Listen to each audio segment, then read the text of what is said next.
Can you help? Can you help me? Can you help? Self-Helpless! Can you help? Can you help me? Can you help?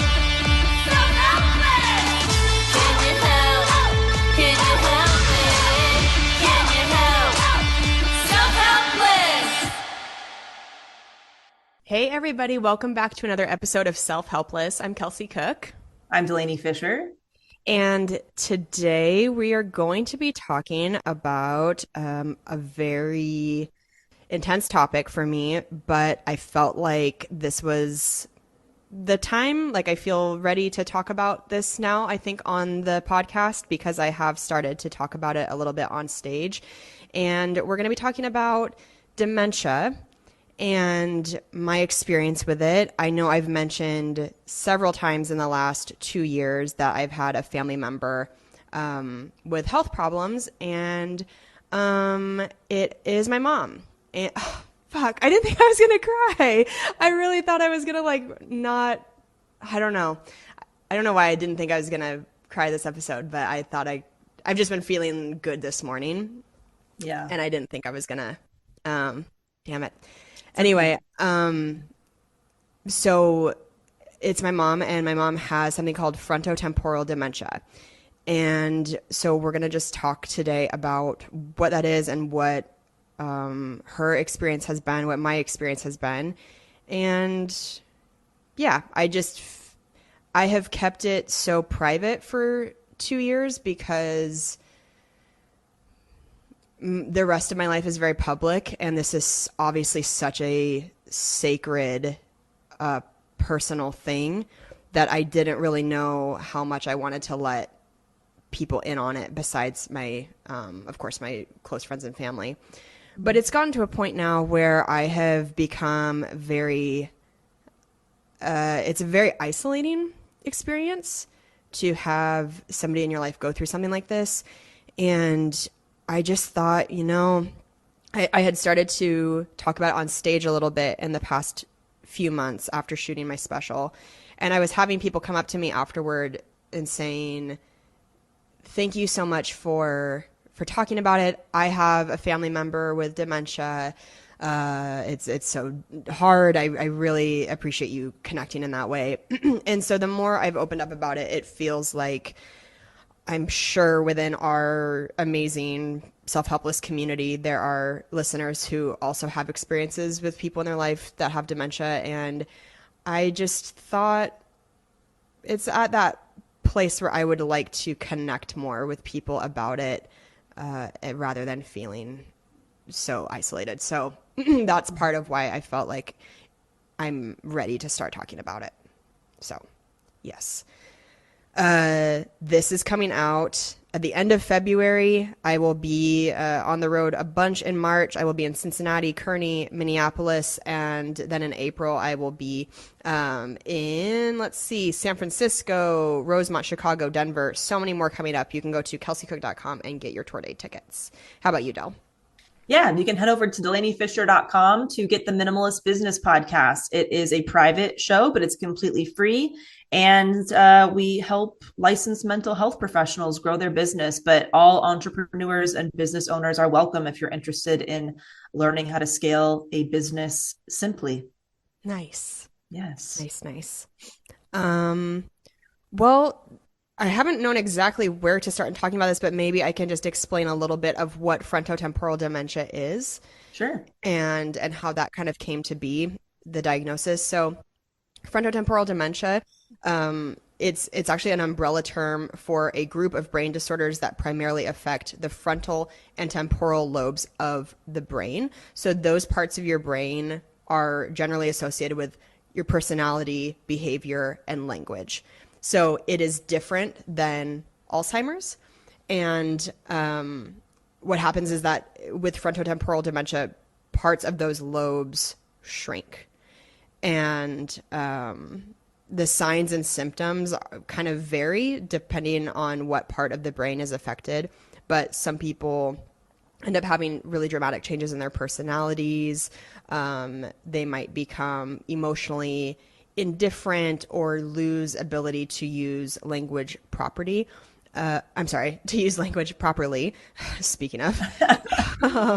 And the thing that's also, I think, extra heartbreaking about frontotemporal dementia is that it affects people at a much younger age than Alzheimer's does. So frontotemporal dementia often begins between the ages of 40 and 65.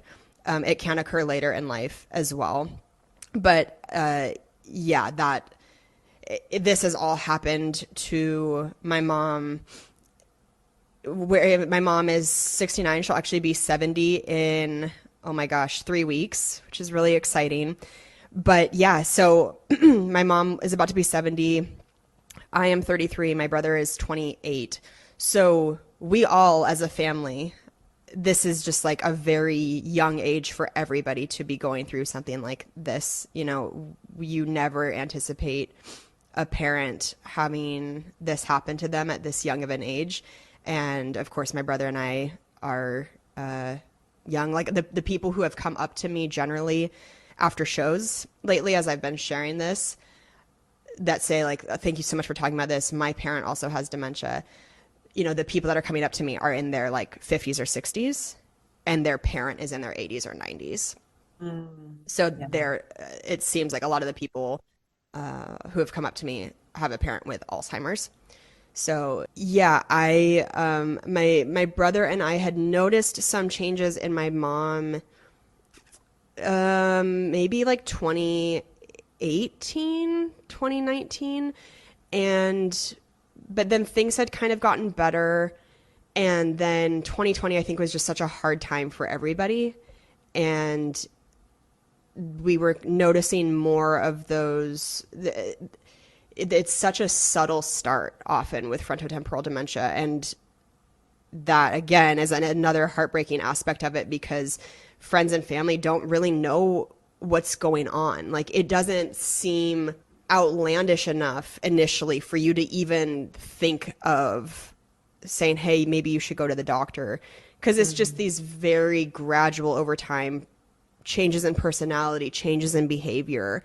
And because everybody was struggling so much in 2020, I think there were times where I just was like, man, she's really being affected by the changes in life, the isolation, just how everything was so shut down. Yeah. And my mom, her entire life, has been the most empathetic person I have ever met. Truly the most loving, just like nonstop ball of love. And I had noticed some changes, like the description of the disease says, in personality that just didn't match who I had ever seen in my mom before. And then at the very, very beginning of 2021, I found my mom face down on her bedroom floor and called 911. And they took her to the hospital, and she had a perforated stomach ulcer. Her gallbladder was inflamed and full of stones, and she had COVID. And so they did emergency surgery to try to repair those medical aspects of it, of what was going on with her. And when she came out of surgery, she was a completely different person. Because what we didn't know is that she had this underlying dementia, and apparently anesthesia can accelerate dementia. Oh. Which is just something you don't know. I mean, how, like I said, Right. we had no idea that was something that was underlying. And it's just so crazy that you can hug somebody and say, I'll see you after surgery. And you have no idea that when you hug that person before they go in, that's the last time you will ever interact with that person, like that version of that person. Yeah. And so she came out of surgery and like basically thought she had time traveled. And of course, in the hospitals at the time, especially in the COVID unit of a hospital, it's like everybody was in the full body suit. So that's, of course, that much more disorienting to come out of that have anesthesia that accelerates dementia and then be seeing people who look like they're dressed like aliens, right? Yeah. Yeah. And that led into my mom being at the hospital for 5 months, which I know I talked about in our year end episode a year ago when I was kind of giving like a brief overview of the, because our episode was the highs and lows of the year. And Right. so that was I was talking about the low points. And so my mom was in the hospital for 5 months. They started to let me visit her about 6 weeks into her stay there because of all the COVID protocols. People weren't allowed to have visitors. And then it turned into like everybody could have, or at least maybe in some cases, people got to have one visitor. And so I went and was with my mom in the hospital every day for 3.5 months.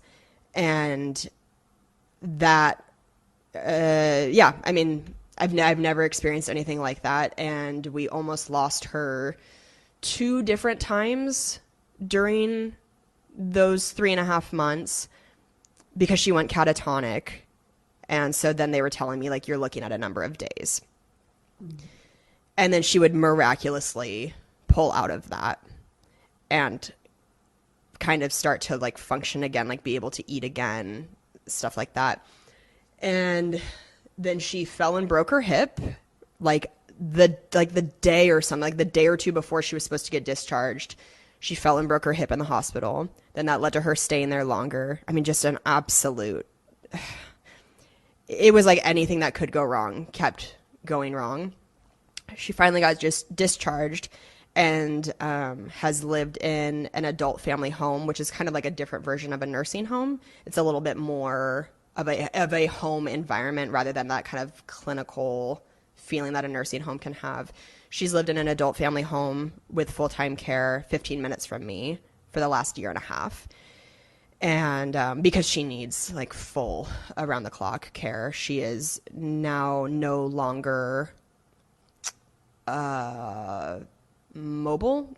She can be put into a wheelchair and have somebody push her, but she's not able to walk anymore. And since those 2 times in the hospital that we almost lost her, we've then almost lost her another 3 times after that. It's been like 5 different times of me getting phone calls of like, she took a turn, this is it. She's not able to eat. She's not responsive. And I don't know if you guys remember in June of this year that I went to London to shoot a TV show. And I was super excited about that. And I got to London, and 24 hours after I landed, I got a call saying that my mom, again, her health had just like suddenly declined, and they thought that it was about to be it. So I got back on a plane and flew home. And that was one of the longest flights of my life, like being so terrified that something was going to happen while I was in the air. And we were able to, by some miracle, she pulled through that one again. And as of right now, we're recording this at the end of December. She's medically stable right now. But just the decline, when I say medically stable, I mean like her vitals are good, but the mental decline just gets progressively worse and worse. So I feel really grateful that at this time she still recognizes me and Yeah. is still able to communicate with me, although most of what she says doesn't fully make sense, you know?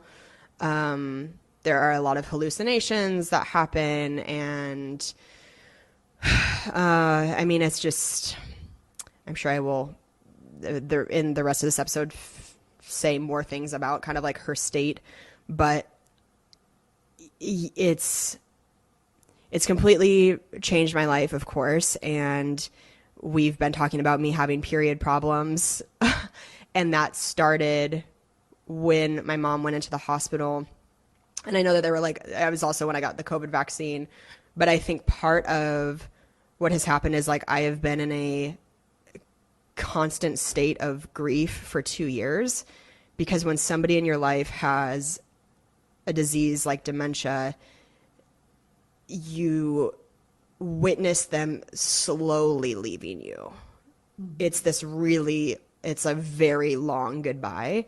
And especially that there have been like 5 separate occasions where I've been told this is it. Your body braces for this impact, like you're about to get hit by a train. And then if they pull through, your body kind of relaxes for a second, but it just means that the train got pulled back. Like for me, that impact of what that is going to feel like when I lose her, I am afraid for what that will be because I've never not had my mom in my life. And yeah, it's just it's terrifying. I've been so close with her my entire life. So I have mourned losing my mom, like the version of my mom I've had my whole life. I have mourned that what feels like every day for 2 years because it's just everything changes a little bit like on a month to month basis. Yeah. Yeah. Well, thanks for sharing all that, Kels. I know this episode's going to help so many people. And, I think a lot of people are going to connect with this.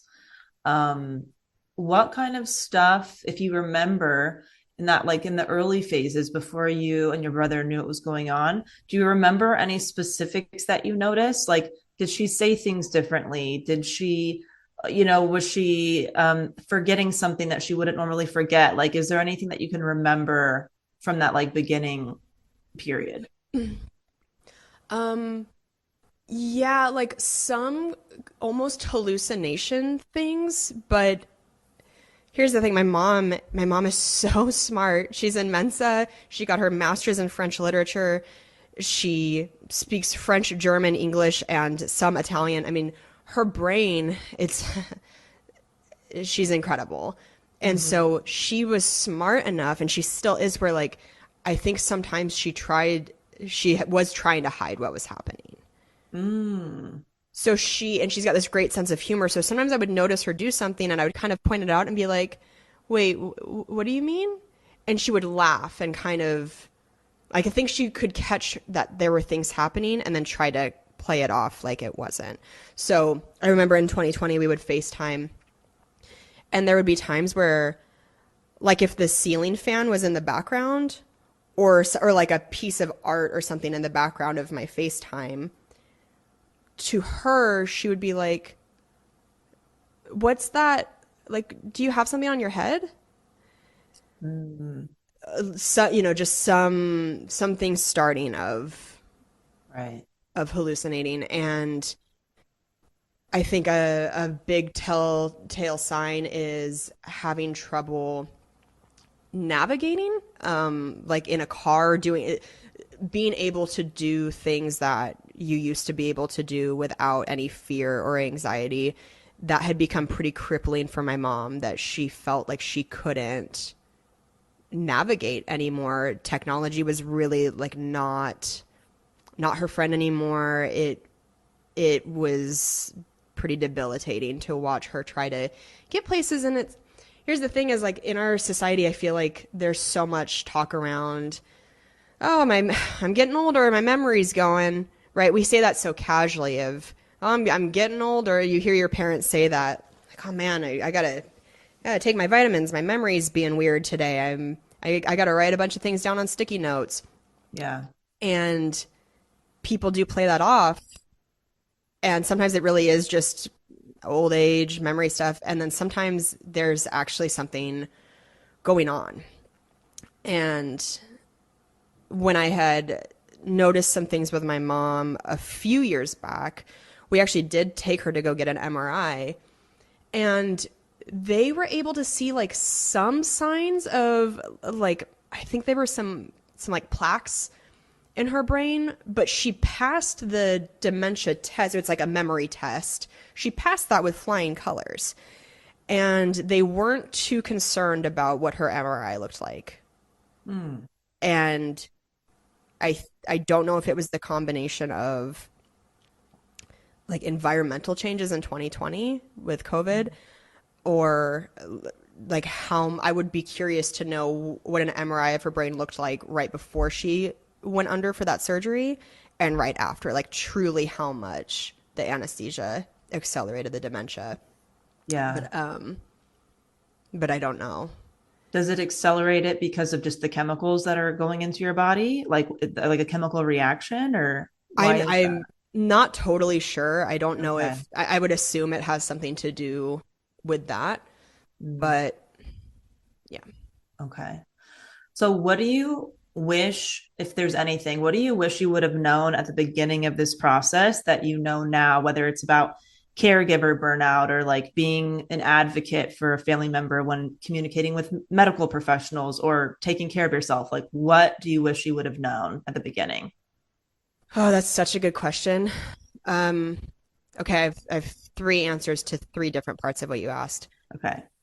I would say I wish I had known about this disease, of course, so much earlier. I wish I had known that the signs are so subtle and that, because I think when we see a personality change in somebody, we assume personality disorder. Yeah. I don't think we always assume that there's medically a change in their brain that Right. might be linked to a terminal illness. And I wish that I would have taken the signs that were happening with my mom and just kind of been like, you know what, let's go back to the doctor just in case. Mm. Like before I had found her on the floor from the stomach ulcer, and the reason she was in that state was because the stomach ulcer had gotten to a point where she was almost septic.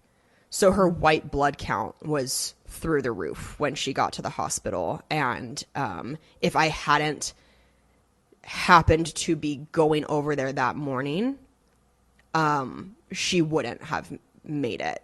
I mean, it was a matter of hours that she could have continued in the state she was in. So that's why she had collapsed, Yeah. and was basically unconscious. So I would just say, like, and again, this isn't to freak anybody out, certainly, because there are some changes I think that you see in your parents as they get older, or family members as they get older, that really don't have anything to do with an illness. But if you are noticing, especially like some apathy that has not been there before, maybe they are just not as connected to you in a way that they have been your whole life. If you're just noticing behavioral changes or language changes or memory changes, just go get an MRI, or just take them to just go just in case. Right. Because yeah, I think in my mom's case, nothing, I don't know if anything could have been done differently just in her specific set of circumstances. But I certainly wish that I would have taken, like what I was talking about with the FaceTime. Right. I wish I wouldn't have kind of let her laughing it off made my guard go down. I wish I would have been like, no, that's really weird that she keeps doing that. That's not normal and that's not like her. We should do something about that. Right. But Right. um, a lot of us, and it's what is natural, have this ingrained in us that like our parents know best. And Hmm. that no matter how old we get, we're still the kids. Yeah. And we kind of like trust our parents to look after themselves. And like that we just don't think always, I think, to be like through the roof, over the top, like, oh, fuck, that's kind of weird. I should really insist that she get it checked out. And unfortunately for my parents got divorced when I was 5, and so my mom hadn't had a partner for a long time, and I think some things kind of fell on me. I'm the oldest between me and my brother, but I wasn't at the time, in 2020. I wasn't living in the same city as her. It wasn't until the end of 2020 that we were living in the same city.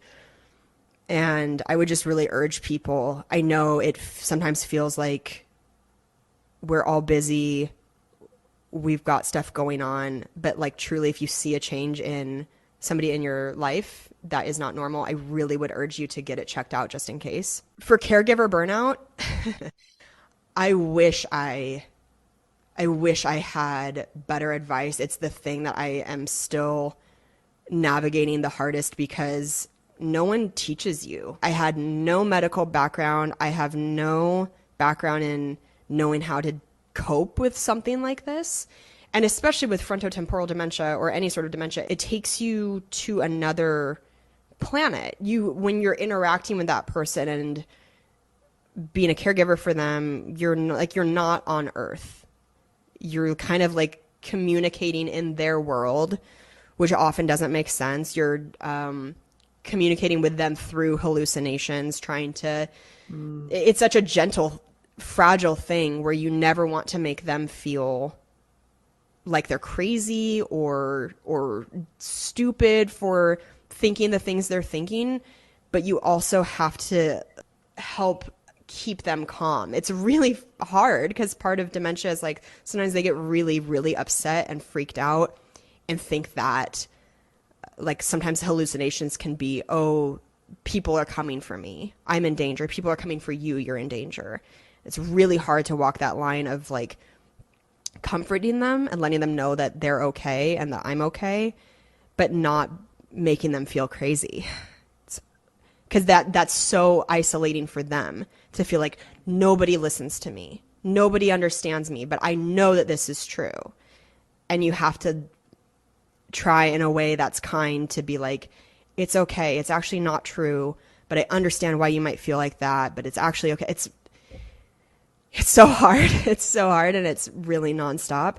And when we did that exercise, she's a client of yours. I can't think of her name at the moment, but she was wonderful. She came on and did that exercise with us where we like wrote down on paper. Oh, Jennifer Way. Yeah. Yeah. Like a change. Manifestation. Yes. Yeah.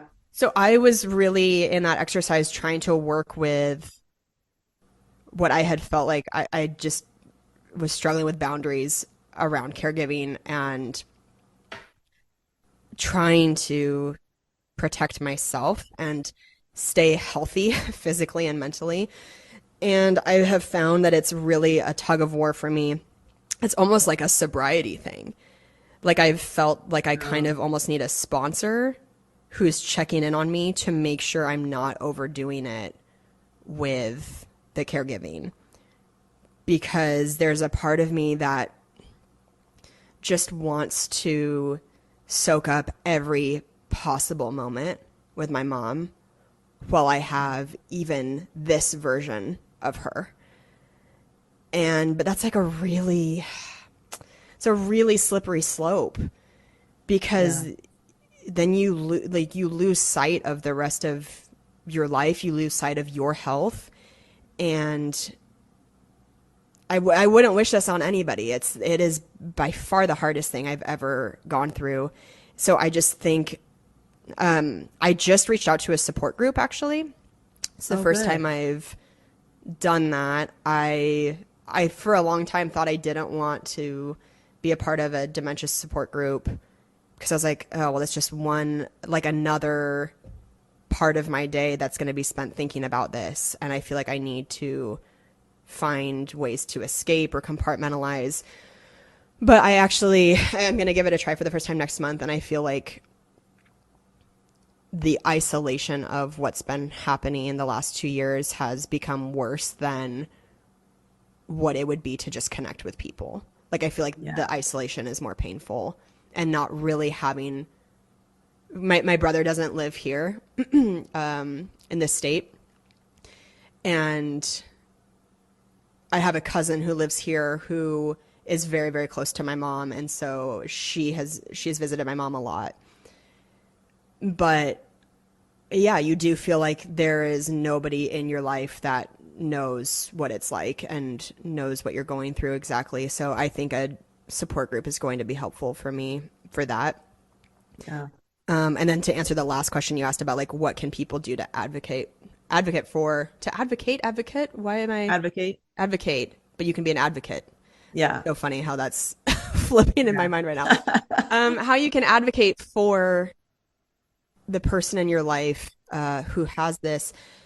That to me has been probably the most disheartening, eye-opening part of all of this, is to see how broken our healthcare system is, and how if you don't make sure that that person is okay, they can really slip through the cracks. Yeah. And that has been an unfortunate part of the caregiver burnout is, I've had people be like, just try to focus on being the daughter and just, try your best to trust that she's being taken care of. And unfortunately, in the last couple years, I have watched my mom be gone through elder abuse. Essentially, I've seen her go through neglect in the healthcare system. Her falling and breaking her hip in the hospital was complete. It was just neglect. She should not have been unmonitored like that and unsupervised in the state she was in. And there have been countless other things that I don't know that I want to bring up on here, but my God, it's been unbelievable how much, because people who are employed as nurses, I know I can't speak directly for them, but both in the hospital and in settings like an adult family home, they are also overworked. They are also burnt out, and they are only human. I'm sure. Yeah. So whether it's somebody intentionally being neglectful or just truly like they haven't been able to take care of themselves to a point where they can properly take care of others. Yeah. But there have been many times where, like, if I hadn't been visiting my mom as frequently as I have been, and like as involved, so many times that I don't know if she would still be here. Yeah. Because some of the times that I've noticed something, if it hadn't been rectified at that moment, would not have led to an okay end of that path. Yeah. So I would just say, like, really try to have a good support system in your life and do what you can within reason to make sure that this person is being taken care of properly, but also try to think of it like the oxygen mask on an airplane. If you don't take care of yourself as well, then you're not even going to have yourself to take care of them. Right. And a couple comforting things that I've heard from one of my best friends who lost their mom to cancer a handful of years ago was there will never be enough time with them. Like, even if my mom was able to live a full, long, healthy life, I would still want more time with her. Mm-hmm. And that sounds kind of dark, but there's a comfort in that, where it's like me trying to squeeze every last drop of time with her. It's like there will never be enough, no matter how much time I spend with her. And then another thing that this friend said that really stuck with me is, she's like, you and your brother are your mom's entire world. To not take care of yourself is doing her a disservice, because you are her pride and joy. Like, if you don't take care of yourself, it goes against everything that she's done to raise you, to support you, to encourage you, to take care of you. It's like, if you stop taking care of yourself, if you don't go keep fulfilling the dreams that you have with your career or with your life, it goes against her desires. And I know that feels backward sometimes, at least for me it does, to be like, oh, I have to take care of myself because it's what she would want. Because most of the time I feel like I have to go take care of her because that's what she would want. But it's like, there's only one you. Like, you can't do everything. So I think this is all why my period has not really recovered in 2 years, because it is non-stop, this feeling of grief. And I've never talked about this on my social media. This is the first time on the podcast really opening up about it like this, and I'm just hoping that kind of releasing it a little bit will help my body as well, and also the freaking IUD that's in me. So, but yeah, I Yeah. just felt it's been very heavy. Yeah. I have a few more questions for you, Yeah. unless you want to wrap it up. No, that's okay. Okay. Um, what are or how has this changed your perspective, whether it's about life, relationships, what you want to do with the time you have? Like, has there been any significant difference that you've noticed in how you approach your day to day now? Yeah, for sure. I get caught up in little things so much less. Yeah. And I talked about that on the year end episode a year ago, but it does truly put things into perspective. Things that I used to get hung up on or upset over or frustrated about. It's like, it just changes you. It really changes you as a person. I know it's all that cheesy gratitude stuff of like be grateful for every day, but truly be grateful for every day. I, it's, and this is a cheesy thing too, but like truly tell the people in your life that you love them. Mm-hmm. Like really make sure that people know.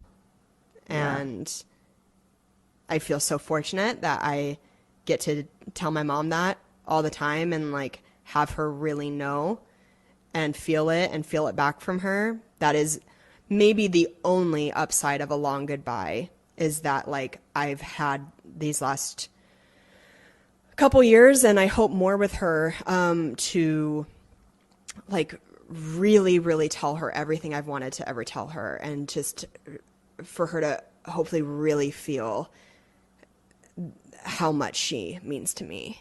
So Mm-hmm. that's like the one tiny gift of this nightmare. But yeah, just it's changed the amount of gratitude I have. It's changed how much I care about things that are truly insignificant. Yeah. What do you, when you spend time with your mom, what kind of things are you able to do together? How do you spend your time with her now that, things are very different? Yeah, so my time with her now is more spent like I will pull up a chair next to her bed. We'll watch TV and movies together. That's how most of her time is spent now is watching TV. And I'll try to play like a card game with her. We'll sometimes do like try to do a trivia thing together. And it doesn't really like, how do I explain it? You're not like really doing it, right? Like you're not like actually playing like a real card game, but I try to think of like what can I do to make her day more interesting. When the weather's nice out, I will take her out for walks in her wheelchair. I had her I've got her foosball table out of her storage unit and had it moved into the adult family home that she's in. And so there was a period of time where I could roll her wheelchair up to the foosball table and we would kind of just like gently play foosball. Mm, Her motor skills aren't really there anymore. And then we haven't done that for a while because her motor skills have continued to decline. But yeah, it's there aren't a lot of options of things that I can do when I'm with her, but she still gets a lot of joy from like food and treats and mm. so I'm always bringing her like her favorite chocolates or Starbucks frappuccinos that she likes, just trying to like give the small pleasures in life to her still and yeah. Yeah. Yeah. So, what kind of things have you implemented to prioritize your self care once you kind of learned more about caregiver burnout and not being able to like push through that? Obviously, what kind of things did you implement to kind of change that up? This has been a pretty recent thing, but my brother and I have landed on a call schedule with one Mm, another because I have tried to see my mom once or twice a week in the last year and a half since she got out of the hospital. But the days I don't see her, I always try to call every day. And what I've noticed is that even phone calls are really devastating for me. Mm-hmm. And even if it's like a positive phone call, again, like the conversation isn't very coherent, but like even if she's in good spirits and we're able to say like exchange I love yous and all of that, it wrecks me afterward just because I'm so emotional. It just is, it's so gut wrenching. It's so sad and hard. So I have noticed for me that even if she's like medically stable, it's not healthy for me to be communicating on an everyday basis. Yeah. And I fucking wish it was like that, because that goes directly against that whole like I'm trying to squeeze every drop of time I have with my mom out. Mm-hmm. But I apparently I can't, like I can't do it. And that's like a really hard thing for me to admit because it makes me feel like weak or something. That I can't, like I wish I could handle it. I wish that well, I don't know that I wish for this, but I feel so close to her that it does impact me really hard every time I talk to her because I just miss my mom so much. And when we had Crystal, the human design expert, on, and she talked about that my human design is that I'm very open and that I like really feel what other people are feeling. It's hard for me to talk to my mom and not think about like, God, what is her experience right now? Right. What is it like to have what she has? Like, what are her thoughts? Is she in pain? Is she aware of what's going on with her? I guess maybe based on the human design thing, it's like, it's just who I am, but I have a really hard time compartmentalizing that or it just being a phone call because it's not. That's the thing, is like, it's not just a phone call with your mom. It's with somebody who has this really intense disease. And so I've hated making these boundaries with myself and kind of being my own sponsor of like, you can't do this every day, because it's not, I don't want to be an emotional wreck every day, even if it's just for like 10 minutes a day. After 2 years, that adds up. Right. And I think that's the point I've gotten to, is this feeling of like chronic, I don't know if I would call it depression, but it's like the wound of going through this with my mom is so raw and open because it never heals. Yeah. It's just like been open, and every day, every time I interact with her, every time I see her, it just opens it that much more. So that has been my self-care thing, and it's been very recently that I've implemented it, is not allowing myself to call her every day. And it's really hard for me. I really miss her so much on the days, especially that I don't talk to her, but I have to think of it as the oxygen mask on the airplane. It's like, Right. you are doing her a disservice to make yourself sick or unable to function and do the other things you need to do in the day.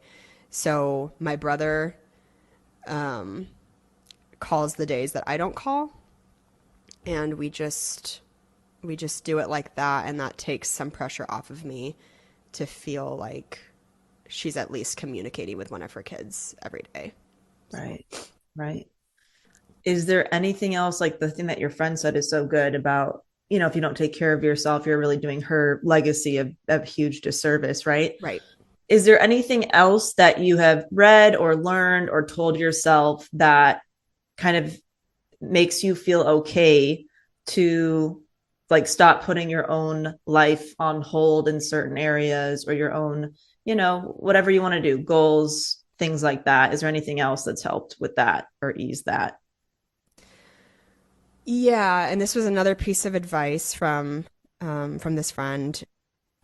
She said that if your mom was healthy, like the version of your mom that you've had the vast majority of your life, and she knew this was about to happen to her, she would never, ever want you to do this to yourself. Like, she would never want you to make yourself sick trying to help. And she would never want you, like, the whole, like, me leaving London, it's hard to know what she would have said for something like that. My mom has always been my number one cheerleader and fan for comedy. She has supported me always from the very beginning. And the thought of me being flown to London to shoot a TV show, I know would have the healthy version of my mom. Oh my God. She would have cried tears of joy, I think, or at least gotten like intense goosebumps over me doing something like that. She would have been so proud and so excited. And so I'm not sure what healthy her would have said in terms of like me leaving to come back. It's not like I left when they were like, yeah, I don't know, she's like just a little different. The call I got was like, we think this is it. So there was just no way that I was going to stay in London that week and potentially risk having her pass while I was gone. It was just like not an option for me.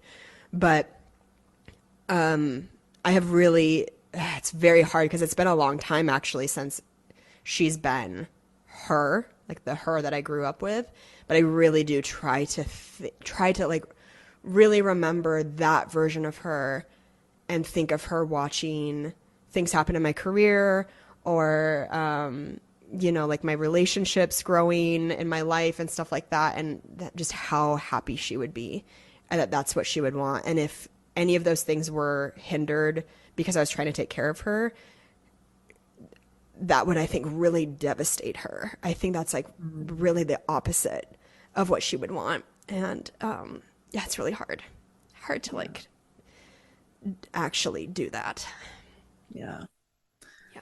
Well, Kels, is there anything else that, you want to share, or any other piece of advice you want to give somebody who might be going through something similar, or just anything, any other words on your mind? Ooh, it's probably just repetitive of what I said, but if you are going through something like this, I know that I have felt more alone than I ever have in this sort of a situation. Please know that you are not, and I'm looking forward to going to a support group that will hopefully also really reinforce that you are not alone and going through it. And please take care of yourselves. I'm again saying that out loud to tell myself that, to take care of myself. And tell the people in your life that you love them. Tell the people in your life that you love them. And if you see changes happening that, even if you don't understand them, but you just see changes, it is worth having them go to the doctor. I know sometimes our parents are stubborn and don't want to go to the doctor, so I know it's kind of like what's within your control, but do what you can within reason if you see something happening that you feel like should be looked at by a medical professional, because you just never know. Mm-hmm. Yeah. All good advice. Do you want to wrap this up with a quote? Sure. I know we usually start with a quote, Yeah. but we can wrap it up with one. Sorry for the. Wait, some of you don't think about it until you're on a podcast and you're sniffling. Sorry for the sniffling. That probably sounds gross in your ears. You don't have to apologize, babe. Okay, this one. So we kind of looked up some things about resilience and perseverance and stuff. So this one is: the human capacity for burden is like bamboo, far more flexible than you'd ever believe at first glance. And that is a Jodi Picoult quote. Yeah. How does that one strike you? Yeah, I have gone through things in the last 2 years that I never imagined I could withstand physically or mentally. But I do think you shouldn't, like, don't push yourself to the limit, which is what I've done. And I've had people truly be like, I have seen bodies do very scary things from stress. So like you have to stop. Like you have to find ways to take care of yourself. So Yeah. that's Yeah. why I'm trying very hard to do that. And it's a lot easier said than done, but even implementing that small like calling schedule with my brother, I'm hoping it's going to help me. Yeah. Well, why don't you lead the way on how you want to wrap this episode up? I'll Oh, leave that up to you. I think I've said everything I can say for now, but yeah, I I do hope that talking about this helps people feel more connected if they're going through something like this, or maybe it helps you if you're seeing changes in a loved one, take some action if you can. But yeah, feel free to. So our email for the show is Self-Helpless Podcast. Is it the Self-Helpless or just Self-Helpless? Selfhelplesspodcast@gmail.com. Oh, that's right. Selfhelplesspodcast@gmail.com. If you have gone through anything like this, I would personally love to hear from you. Again, I am at a place in all of this now where I'm really looking for connection because trying to be isolated with it has been too hard. So I would love to hear if any of you have tips, if you've gone through something similar or are going through something similar. And yeah, now you guys know what Yeah. what has well some of what's been happening. I know it's too much to even talk about all of it, but yeah. Well, on behalf of everybody tuning in, including myself, thank you for sharing and opening up and talking about your experience. And we love you. Thank you. I love you too. I love you guys too. And we have we have such a special iTunes review. My God. Came at a perfect time. Yeah, geez. I read it before we started recording and was like, holy shit, this is so nice.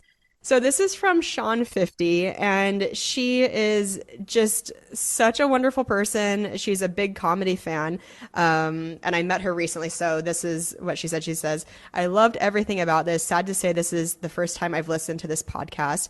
I should have listened the first time it was mentioned to me. I had the pleasure of meeting Kelsey in Tempe, Arizona this last October at Chad Daniels' show. Chad's episode is the first one I listened to. I enjoyed being able to chat with her and Chad and see the amazing connection they had together. Listening to this podcast has cemented my first thought that Kelsey is genuinely a kind and caring person. I feel honored to have been able to meet her. I'm looking forward to getting to some shows when I can as well. This review is probably already too long, so I'll leave with this. I came here as a Chad Daniels fan, but I'm leaving as a Self-Helpless fan as well. Thank you. I will be listening. God, that's Sean. so nice. So sweet. Man, it's like, this is what we're talking about. Like, you never know when you guys leave us these reviews what's happening in mine and Delanie's lives. Yeah. It can really, like, God, it's so nice. Thank you. Thank you so much, Sean, for those incredible words. And thank you to all of you who have left iTunes reviews before. We really appreciate it. Yes. I second all that. Yeah. I don't have a segment. Sorry. No. It was- I don't have a segment. I don't need to plug anything. I think we can just call it a day. Yeah. Okay. Well, yeah, I hope you guys have an awesome week and we will talk to you next time. All right. Bye. Thank you so much for listening to the Self-Helpless podcast. You can find our Patreon community, merch, and our individual work at selfhelplesspodcast.com. We'd be thrilled if you shared this episode with a friend, or feel free to post it on Instagram and tag at Self-Helpless Podcast so we can repost you and say thank you.